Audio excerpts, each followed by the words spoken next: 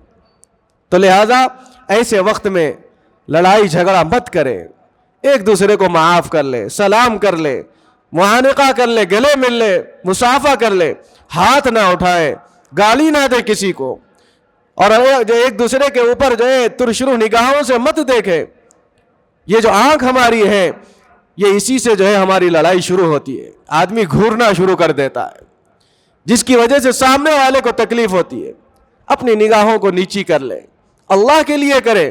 اللہ کے نبی صلی اللہ علیہ وسلم نے ارشاد فرمایا جو حق پہ رہتے ہوئے بھی سامنے والے سے معافی چاہ لیتا ہے، اللہ کے نبی نے فرمایا کل میدان محشر میں اس کا ہاتھ پکڑ کے جنت میں لے جاؤں گا، اس کا حق دلاؤں گا. اللہ اکبر. حق پہ رہتے ہوئے معافی چاہنا یہ بہت بڑی بات ہوتی ہے. غلطی پہ کرنا تو آج ہمارے معاشرے کے اندر یہ بات دیکھنے کو مل رہی ہے، غلطی ہونے پر بھی کوئی جو ہے ندامت کا اظہار نہیں کر رہا ہے. تو لہذا روزہ یہی چاہ رہا ہے. روزے کے ذریعے سے ہمارے سامنے یہ باتیں سامنے پیش کی جا رہی ہے کہ روزہ ہمارے لیے ڈھال ہے. کس سے؟ گناہوں سے ڈھال بن جاتا ہے. اللہ تبارک و تعالی نے روزے کے تعلق سے یہ فرمایا کہ میرے بندو مجھے کوئی ضرورت نہیں ہے تم کو جو ہے بھوکا پیاسا رکھنا، میں تو اس لیے تمہیں روزے دار بناتا ہوں تاکہ تم تقوی اختیار کرنے والے بن جاؤ۔ کتب علیکم الصیام کما کتب علی الذین من قبلکم لعلکم تتقون۔ اللہ تبارک و تعالیٰ اگر چاہتا 11 مہینے روزے کے رکھتا اور 1 مہینہ کھانے کے لیے چھوڑ دیتا تو کیا کرتے ہم؟ 6 مہینے روزے، 6 مہینے بغیر روزے کے اگر اللہ کی طرف سے حکم آ جائے تو ہم کیا کرتے؟ رکھنا پڑتا۔ لیکن اللہ ہمارا بڑا غفور الرحیم ہے، اپنے بندوں کو سختی میں نہیں ڈالنا چاہتا۔ قرآن کیا کہہ رہا ہے؟ یرید اللہ بکم الیسرا، اللہ تبارک و تعالیٰ تو ہمارے ساتھ آسانیاں کرنا چاہتا ہے۔ ولا یرید بکم العسرا، اللہ کبھی نہیں چاہتا کہ اپنے بندے کو تنگی میں ڈالے، مشقت میں ڈالے، بلکہ اپنے بندوں کو اپنا خاص بندہ بنانا چاہتا ہے۔ اللہ کا قرب حاصل کرنے کے لیے یہ ایام آتے ہیں، یہ رمضان کے روزے، یہ روزوں کے تعلق سے جب ہم روزہ رکھتے ہیں ہمارے دل کے اندر، جسم کے اندر روحانی اور جسمانی بیماریاں ہماری ختم ہو جاتی ہے، اور ہمارے اندر یہ احساس پیدا ہوتا ہے کہ دیکھو 11 مہینے ہم کھائے اور روزانہ صبح شام اپنے من چاہی چیزیں ہم کھانے شروع کر دیے، اور یہ جو دن کے اوقات میں روزہ رکھنے کا حکم دیا گیا، ہمارے اندر بھی اگر تھوڑا سا بھوک کا احساس ہو جائے، پیاس کی شدت محسوس کر لیں گے، تو ہم وہ اللہ کے وہ بندوں کو یاد کر لیں گے جو آج بھی جن کے گھروں کے اندر بھوک اور پیاس چلتے رہتے ہیں، جو گھروں کے اندر جو غربا ہے، جو یتیم ہے، جو مسکین ہے، وہ کیسے زندگی گزار رہے ہوں گے، اس کا جو ہے شائبہ اور اس کا جذبہ ہمارے دلوں کے اندر آئے گا، ہماری فکریں وہاں تک جائیں گی، ہماری نظر وہاں اٹھنا شروع ہو جائے گی کہ وہ غریب لوگ کیسے زندگی گزارتے ہوں گے۔ ہم صرف جو ہے صبح سے شام تک جو ہے روزہ رکھ لیتے ہیں تو بڑے مچل جاتے ہیں، تڑپ جاتے ہیں، افطار سے پہلے ہمارے حلق سوکھنا شروع ہو جاتے ہیں، ہماری زبانیں باہر نکل جاتی ہیں۔ وہ غریب لوگ کیسے زندگی گزارتے ہوں گے جو پورا سال ان کے گھروں میں فاقہ رہتا ہے، پورا سال ان کے گھروں میں کبھی صبح چولہا جلتا ہے تو صبح جلتا ہے، کبھی صبح جلتا ہے تو شام میں نہیں جلتا ہے۔ ان لوگوں کا تصور ہمارے دلوں میں آئے، یہ روزہ کا تقاضا ہمارے سامنے پیش کیا جا رہا ہے، اور روزہ صبر کے ساتھ ساتھ آپس میں ہم کو جو ہے جوڑنا چاہ رہا ہے، ہمارے درمیان میں اتحاد پیدا کرنا چاہ رہا ہے۔ اور روزے کی حالت میں ہم دیکھیے کہ دن کے اندر شام کے اوقات میں افطار سے پہلے ہمارے لوگوں کا معمول یہ بن گیا ہے، دن بھر خاموش سوتے رہیں گے، جیسے ہی عصر ہوگی عصر کے بعد تھیلی لے کے پیکٹ لے کے باہر نکل جائیں گے۔ یہ وقت تو اللہ تبارک و تعالیٰ فرماتا ہے کہ یہ وقت تو ایسا عظیم الشان وقت ہے، اس وقت کے تعلق سے فرمایا جا رہا ہے روزہ افطار سے پہلے کا جو وقت ہے اس وقت کو ایک لمحہ بھی ضائع کیے بغیر بندہ نہیں بیٹھنا چاہیے، اللہ کا ذکر کرتے رہنا چاہیے، اللہ کے سامنے دعائیں کرتے رہنا چاہیے، اللہ کے سامنے گڑ گڑانے کا وقت ہے، اللہ کے سامنے معافی تلافی کرنے کا وقت ہے، اللہ کے سامنے اپنے گناہوں پر شرمندگی کا اظہار کرنے کا وقت ہے، اور اسی وقت کو ہم بازاروں میں لگا رہے ہیں، اسی وقت میں ہم جو ہے افطاری خریدنے میں لگا رہے ہیں، اور اسی وقت کو ہم جو ہے گھروں کے سودا سلف لانے میں ہم اپنے اوقات کو لگا رہے ہیں۔ اب جو ہے تیز رفتار گاڑی چلاتے ہیں، بہت سے بچوں کو ہم دیکھ رہے ہیں افطار کے وقت میں ماں باپ ان کو بھیجتے ہیں، وہ چھوٹے بچے تھوڑا سا نوجوان بچے تیز گاڑی چلاتے ہیں جس کی وجہ سے گاڑیوں کو نقصان بھی ہو رہا ہے، ایکسیڈنٹ بھی ہو رہے ہیں، بچے جو ہے گر رہے ہیں، ہاتھ پر توڑ رہے ہیں، اپنے ٹوٹا رہے ہیں۔ کس کا نقصان ہو رہا ہے؟ اگر آپ تھوڑا سا پہلے اس کی تیاری کر لیتے، عصر سے پہلے تک آپ جمع کر لیتے، ساری چیزوں کو اپنے گھر میں رکھ لیتے، عصر کے بعد پورے گھر کے لوگوں کو جمع کر لیتے، اور گھر کی خواتین کو بھی مرد حضرات کی ذمہ داری ہے کہ افطار کا سیرن ہوتے رہتا ہے، وہ چولہے میں جو ہے سامان تیار کرنے میں مصروف رہتی ہے، تلنے بھننے والی چیزوں کو بناتی رہتی ہے۔ یہ نوجوان اور مردوں کی ذمہ داری ہے کہ آپ اپنی گھر کی خواتین کو اپنی دعا میں شامل نہیں کر رہے، اس کا وبال بھی آپ کے اوپر کل آئے گا۔ آپ یہ نہ سمجھیں کہ یہ خواتین کام کرنے کے لیے نہیں، اللہ نے ان کو بھی موقع دیا ہے، وہ بھی ہمارے ساتھ بیٹھنے والی بن جائے، گھر میں ذکر کرے، افطار سے آدھا گھنٹہ پہلے 20 منٹ پہلے تک ساری چیزیں تیاری کر لیجئے، اس کے بعد گھر کے سارے احباب بیٹھے، قرآن کی تلاوت کرے، ذکر کی محفل لگائے، تسبیحات پڑھائے، اپنے بچوں کو سمجھائے، صحابہ اکرام اور صحابیات رضوان اللہ تعالی علیہم اجمعین کے واقعات اس وقت ان کے سامنے پڑھ کے سنائیں۔ ایمان میں تقویت پیدا ہوگی، ایمان میں جذبہ پیدا ہوگا، مضبوط ایمان ہمارا جو ہے ہمارے دلوں میں بیٹھنا شروع ہو جائے گا۔ گھر کی خواتین کو موقع ہی نہیں دیتے، ان کو جو ہے ہمارے ساتھ دعا میں شامل کرنا چاہیے۔ اور مرد حضرات کا عالم یہ ہے، ہر گھر کے اندر یہ حالات دیکھنے کو مل رہے ہیں۔ صبح بھی بیچاری گھر کی عورت جو ہے سحری میں، ہم جو ہے صرف جو ہے اگر سحرن ہمارا بج رہا ہے 4-5 بجے، 5 کو اگر بج رہا ہے، 10 منٹ پہلے گھر کے مرد اٹھتے ہیں، جلدی جلدی منہ دھوتے ہیں اور کھانا کھانے بیٹھ جاتے ہیں۔ میرے محترم بزرگوں دوستو، ایک آدھا گھنٹہ پہلے اگر ہم سحری میں اٹھیں گے، اللہ سے راز و نیاز کرنے کا موقع ملے گا۔ اللہ کے سامنے 4 رکعت تہجد کے پڑھ لیں گے، 6 رکعت پڑھ لیں گے، 8 رکعت پڑھ لیں گے، 12 کا موقع ملے گا تو کیا ہی خوش نصیب و گھرانہ ہو جائے گا، کیا ہی اس گھر کا منظر ہو جائے گا۔ اللہ کی کیسی برکتیں اس گھروں میں نازل ہوں گی، جس گھروں کے اندر میاں بیوی تہجد کے ساتھ میں پڑھتے ہوں، جس گھروں کے اندر بچوں کو لے کر تہجد ساتھ میں پڑھا جاتا ہے، اور جس گھروں کے اندر اللہ کا ذکر کا ماحول پیدا ہو جاتا ہے، اللہ کی طرف سے سکینہ اس گھر پہ نازل ہوتی ہے، برکتوں کی، رحمتوں کی بارشیں اللہ کی طرف سے نازل ہو جاتی ہے۔ آپ ہاتھ بٹائیں اپنے گھر والوں کا۔ کیا اللہ کے نبی صلی اللہ علیہ وسلم نے اما جان حضرت عائشہ صدیقہ رضی اللہ تعالی عنہا کے ہاتھ نہیں بٹایا تھا؟ کیا ہم نے تاریخ نہیں پڑھی؟ کیا ہم نے جو ہے آقا علیہ السلام کی سیرت کا مطالعہ نہیں کیا؟ کوئی چادر، کوئی کپڑا اگر پھٹ جاتا، اللہ کے نبی صلی اللہ علیہ وسلم جوتا بھی، تسمہ بھی اگر ٹوٹ جاتا، آپ جو ہے اما جان رضی اللہ تعالی عنہا سے نہیں کہتے، آپ سوئی منگاتے، اس کو اپنے ہاتھ سے سی لیتے تھے۔ جب آٹا گوندنے کا معاملہ آتا، اللہ کے نبی صلی اللہ علیہ وسلم اما جان حضرت عائشہ صدیقہ رضی اللہ تعالی عنہا کی مدد کے لیے آپ آٹا گوند کے دیتے تھے، وہ جو ہے روٹی بنا دیتی تھی۔ کہاں سے لائے ایسا کردار، کہاں سے لائے ایسی سیرت؟ آج ہم یہ تصور کر رہے ہیں کہ گھر میں ہماری خواتین جو ہے ہماری نوکرانی بن کے رہ گئی۔ میں کھلے طور پہ یہ عرض کر رہا ہوں، ان کا ساتھ دے، ان کو بھی عبادتوں کا وقت دے۔ ایسا نہ ہو کہ بھائی کل وہ اللہ کی بارگاہ میں پہنچ جائے اور ان سے سوال ہو کہ تم نے عبادتیں کیوں نہیں کی، تو وہ کہنے پہ مجبور ہو جائے کہ میرے گھر میں مجھے موقع ہی نہیں دیا جاتا تھا۔ ہم مورد الزام ٹھہرائے جائیں گے کل اللہ کی بارگاہ میں۔ اپنے بچوں کو سوتے ہیں تو ان کو اٹھائے، جگائیں۔ جوان بچے سحری سے 10 منٹ 15 منٹ پہلے اٹھتے ہیں، جلدی جلدی منہ دھوتے ہیں، اور جس طرح سے چاہے آ کے وہی نیند کی غشی میں، نیند کے عالم میں کھا لیتے ہیں، پھر وہ جو ہے بازو ان کا بستر لگا ہوا رہتا ہے، نماز کی کوئی فکر نہیں، ذکر کی کوئی فکر نہیں۔ اب وہ تصور کرتے ہیں کہ بھائی ہم نے بڑا جو ہے تیر مار لیا، ہم نے سحری کی اور اٹھے، اپنی جو ہے چھوٹی سی نیند کو قربان کر دیے، اب وہ جا کر سو جاتے ہیں۔ نعوذ باللہ۔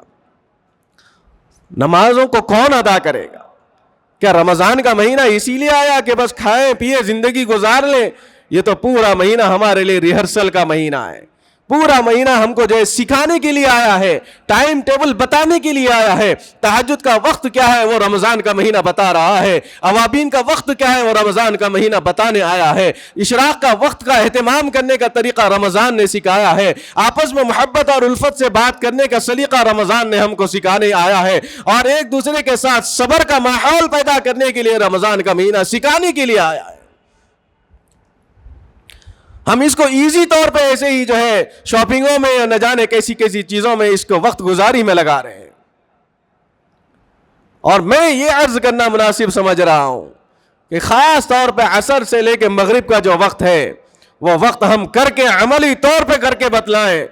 بازار فل کے فل نظر آتے ہیں افطار کے وقت میں، آپ وقت سے پہلے خریداری کر لیجئے، پھر دیکھ لیجئے گھروں کے نظام کیسے ہوں گے، بچے فرما بردار ہو جائیں گے، بچوں کو لے کے بیٹھ کے کچھ دعا کریں گے اپنے لیے، اپنے مرحومین کے لیے۔ بہت سے لوگوں کو ہم دیکھتے ہیں کہ بازاروں کے اندر اپنا وقت لگا لیتے ہیں، عین سحرن سے 2 منٹ پہلے گھر میں آتے ہیں، جلدی جلدی وضو کر لیتے ہیں اور کھجور اٹھا کے کھا لیتے ہیں۔ آپ اس بات سے کیا تصور کرنا چاہ رہے ہیں کہ بھائی ہم بھوکے ہیں, اب کھانے کا وقت ہو گیا, بس کھانا شروع کر دے رہے. بھائی اس وقت ہم کو معلوم ہونا چاہیے کہ اللہ تبارک و تعالیٰ کی حضور میں دعا کرنا ہے, اے مالک الملک تیرا حکم تھا, کھانا ہمارے گھروں کے اندر پڑا ہوا تھا, ہماری نظروں کے سامنے پانی رکھا ہوا ہے, لیکن کسی کی مجال ہے کہ جب وقت مقررہ متعین کیا گیا اس سے پہلے ایک گھونٹ پانی بھی پینا ہمارے لیے جو ہے گوارا نہیں ہوتا. تو ایسے رمضان کا درس دینے والا مہینہ ہمارے سامنے آیا ہے, تو اس مہینے کو ہم غفلتوں میں گزار رہے ہیں. پھر اس کے بعد تراویح کے بعد کے جو اوقات ہیں میرے محترم, ہم یہ مہینہ غیروں کے اندر یہ تاثر دے دیے, غیروں کو یہ بتلا دیے کہ یہ مہینہ جو ہے حلیم کا مہینہ ہے, یہ مہینہ جو ہے رمضان کا مہینہ پنڈگا جو ہے غیر لوگ جو ہے تیلگو میں بولتے ہیں یہ حلیم پنڈگا ہے, یہ نام دے دیا گیا ہے. رمضان کا مہینہ تو آپس میں ایک دوسرے کی خبرگیری کرنے کا مہینہ ہے. رمضان کا مہینہ ایک دوسرے کا درد سمجھنے کا مہینہ ہے. رمضان کا مہینہ روزے کے عالم میں ہم اس بھوک اور پیاس اور اسی شدت کو محسوس کرنے کا مہینہ ہے جو غریب اور یتیم اور جو ہے مساکین لوگ جو ہے سال بھر جو ہے ایسے ہی زندگی گزارتے ہیں. اپنے دلوں کو جھجوڑیں, اپنے ذہنوں کو تیار کر لیں, اپنی فکروں کے اندر یہ فکر پیدا کر لیں یہ اللہ کی طرف سے بڑا غنیمت والا مہینہ ہم کو دیا گیا ہے. اگر یہ مہینہ نہیں دیا جاتا ہمارا وجود زمین کے اوپر سے ختم ہو جاتا, ہم زمین کے اندر قبر میں چلے جاتے. آپ کو معلوم ہونا چاہیے کہ یہ مہینہ صدقہ خیرات کا مہینہ ہے, یہ مہینہ ایک دوسرے کی خبرگیری اور مدد کرنے کا مہینہ ہے. صدقہ خیرات کے تعلق سے یہ بات ذہن میں بٹھائیں کہ انسان جب مر جاتا ہے اپنی قبر کے اندر چلا جاتا ہے, قبر میں جانے کے بعد اگر کبھی اللہ تبارک و تعالی, ویسے تو کسی کو بھی حکم نہیں ہے کہ دوبارہ زندہ اسی دنیا میں بھیجا جائے, اگر کسی کو دوبارہ زندہ کر کے پوچھا جائے گا کہ تو بتا سب سے پہلی نیکی کون سی کرے گا, تو وہ مردہ زندہ ہو کے یہی کہے گا سب سے پہلے میں اللہ کے راستے میں صدقہ خیرات کرنا چاہوں گا, کیونکہ وہ اپنی آنکھوں سے دیکھا ہے قبر میں جانے کے بعد صدقہ خیرات کرنے پر اللہ نے کیسی کیسی نعمتوں سے اس کو نوازا ہے. یہ صدقہ خیرات جو ہم کرتے ہیں یہ کیوں کرتے ہیں؟ اس لیے کہ ہمارے اوپر سے بلائیات نکل جائیں, کل ہمارا خاتمہ بالخیر ہو جائے, ہمارے بھائی کی مدد بھی ہو جائے. یہ جو زکوٰۃ ہمارا جو ہم دیتے ہیں یہ اس لیے دیتے ہیں تاکہ ہمارا مال بھی پاک ہو جائے اور ہمارے بھائی کی مدد بھی ہو جائے. دوبارہ زندگی ملنے پر انسان سب سے پہلی کوئی خواہش اگر رکھے گا, جو کرے گا, وہ جو عمل کرنے کا داعیہ اس کے دل کے اندر پیدا ہوگا, تو فرمایا گیا کہ وہ صدقہ کرنا چاہے گا. آج ہم اس کو ایزی لے لیے, اور مارکیٹ میں آپ یہ بات دیکھ لیجئے, اس وقت حیدرآباد کے اندر بھی ہزاروں کی تعداد میں پروفیشنل مانگنے والے بھکاریاں آ گئے. آپ ان کو ہرگز 1 روپیہ مت دیجیے, اور ان کے حالات کیفیات اگر دیکھیں گے تو آپ دیکھیے وہ بڑی بڑی گاڑیوں میں, بڑے بڑے ان کے پاس موٹر سائیکل ہوتے ہیں, آٹو ہوتے ہیں, بہت ساری سواریاں ان کے پاس ہوتی ہیں. یہاں تک تو بات دیکھنے کو آ رہی ہے کہ بہت سے پروفیشنل بھکاریاں ایسے ہیں جو انٹرسٹ پہ بھی پیسہ دیتے ہیں. ہمیں معلوم نہیں ہے. آپ اگر مال اپنا کسی کو دے رہے ہیں تو تحقیق کر کے دیجیے, بھلے ہی وقت لگے اس میں. زکوٰۃ کا مال اگر آپ دے رہے ہیں اس کے اندر بھی آپ جو ہے خود باہر نکلیں. اور جو 8 لوگوں کا جو ذکر قرآن کے اندر کیا گیا, انما الصدقات للفقراء والمساکین والعاملین علیہا والمؤلفۃ قلوبہم وفی الرقاب والغارمین وفی سبیل اللہ وابن السبیل فریضۃ من اللہ. سب سے پہلے اپنے رشتہ داروں کا خیال کرنا, اس کے بعد غریبوں کا خیال کرنا, اس کے بعد ان لوگوں کا خیال کرنا جو بغیر کسی جرم کے جیل خانوں کے اندر قید کیے گئے, ان کی گردنوں کو چھڑانا. یہ بھی جو ہے بہت بڑا کام ہے میرے محترم بزرگوں. بہت سے ہمارے نوجوان آج بھی ایسے ہیں جن کے پاس 5,000 10,000 20,000 ضمانت دینے کے لیے پیسے نہیں ہونے کی وجہ سے سالوں سال سے, مہینوں سے آج بھی جیل خانوں میں سڑے ہوئے, بغیر کسی جرم کے وہ جو ہے جیل خانوں میں پڑے ہوئے. آپ اس مال کو وہاں بھی استعمال کر سکتے ہیں. والغارمین وفی سبیل اللہ, اللہ کے راستے میں جو لوگ کام کر رہے ہیں آپ ان کے لیے بھی اپنے مال کو دے سکتے ہیں. اور خاص طور پہ مدارس کا بھی خیال کر لیں. اور یہ بھی طے کیا گیا ہے کہ جن کے اوپر اللہ تبارک و تعالی نے قسم پرسی ڈال دی ہے، آزمائش کے دنوں میں رکھ دیا ہے، آپ ان کی تو بھی خبر گیری کر لیجئے کہ وہ کیسے جو ہے ہمارے ساتھ سحری میں شامل ہوں گے۔ ان کے پاس چھپکے سے دکھائے بغیر فرمایا گیا سیدھے ہاتھ اگر کوئی عمل کرتا ہے بائیں ہاتھ کو خبر نہ ہو۔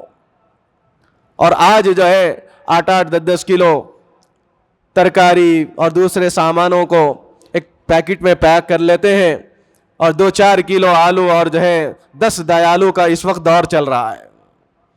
یہ دور اس وقت چل رہا ہے میرے محترم بزرگ۔ اگر ہم ایسے دکھاوے کے اعمال کریں گے تو کل اللہ کی بارگاہ میں وہ بندہ بھی ٹھہرے گا جس کے تعلق سے فرمایا جا رہا ہے بڑا امیر آدمی اللہ کے راستے میں روک لیا جائے گا، میدان محشر میں اس کا قدم ایک قدم بھی آگے نہیں بڑھے گا۔ اب پوچھا جائے گا اس کے حج بھی زیادہ ہے، اس کے عمرے بھی زیادہ ہے، بڑے اللہ کے راستے میں خرچ کرنے والا تھا، لوگوں کے اندر بڑا خیر خواہ مانا جاتا تھا، بہت سے مال اپنا جو لاکھوں کروڑوں لٹاتا تھا، لیکن پھر بھی اس کو روک لیا گیا جنت میں جانے سے۔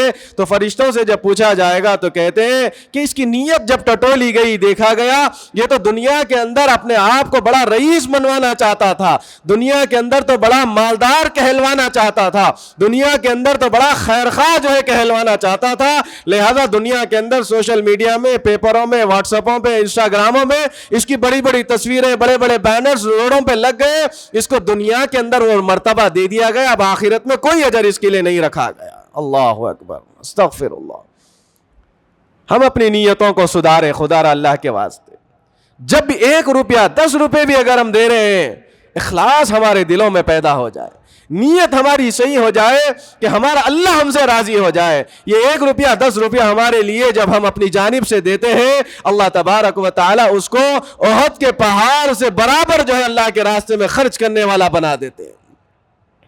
تو بہرکیف میرے محترم بزرگوں دوستو، یہ رمضان کا بڑا مبارک مہینہ ہے، اس کی گھڑیاں، اس کے وقت، اس کے اوقات، اس کے دن بڑے غنیمت والے ہیں۔ اس کو جو ہے غیر ضروری اپنے جو ہے لہو لہب میں مت گزاریں۔ اس کے ایک ایک قیمتی وقت ہے، ایک ایک اس کا لمحہ بڑا قیمتی ہے، اس کو قیمتی جانتے ہوئے افطار کے وقت دعاؤں کا اہتمام، سحری کے وقت دعاؤں کا اہتمام، نوافل کا اہتمام، اور خاص طور پر تراویح کا اہتمام۔ بہت سے لوگوں کو دیکھنے کو مل رہا ہے یہ 5واں روزہ، 6ویں روزے میں 5 جو ہے پارے، 6 پارے بہت سے جگہوں پہ جو ہے مکمل ہو گئے گزشتہ رات۔ اب وہ تصور کرتے ہیں کہ بھئی ہم نے تراویح کا حق ادا کر دیا، اب ہمیں تراویح پڑھے تو پڑھے، نہیں پڑھے تو کوئی بات نہیں۔ ایسا تصور نوجوانوں میں آ گیا ہے، خدا را اللہ کے واسطے ایسا تصور اپنے ذہنوں سے نکالے۔ پورے رمضان کے اندر 30 دن ہم کو جو ہے تراویح پڑھنا ہے، نمازوں کا اہتمام کرنا ہے، اور تراویح جو ہے سنت موقدہ ہے، اس کو آپ چاہے علم ترا سے کیوں نہ ہو پڑھنا ہے۔ اگر آپ کے پاس ترتیب ہے 1.25 پارے کی تو اس میں ٹھہرنا ہے، 3 پارے کی ترتیب ہے تو اس میں ٹھہرنا ہے، لیکن قرآن کو جو ہے پورا مہینہ تراویح کے اندر ہم کو پڑھنا ہے۔ اللہ تبارک و تعالی سے میری دعا ہے کہ رب العالمین ہم تمام کو، ساری امت مسلمہ کو رمضان کی رحمتیں، برکتیں اور خاص طور پر جہنم سے خلاصی کا پروانہ عطا فرمائے۔ مرنے سے پہلے مولا ہم تمام کو خاتمہ بالخیر فرمائے، کلمے والی موت نصیب فرمائے۔ وصلی اللہ تعالی علی النبی الکریم، الحمدللہ رب العالمین۔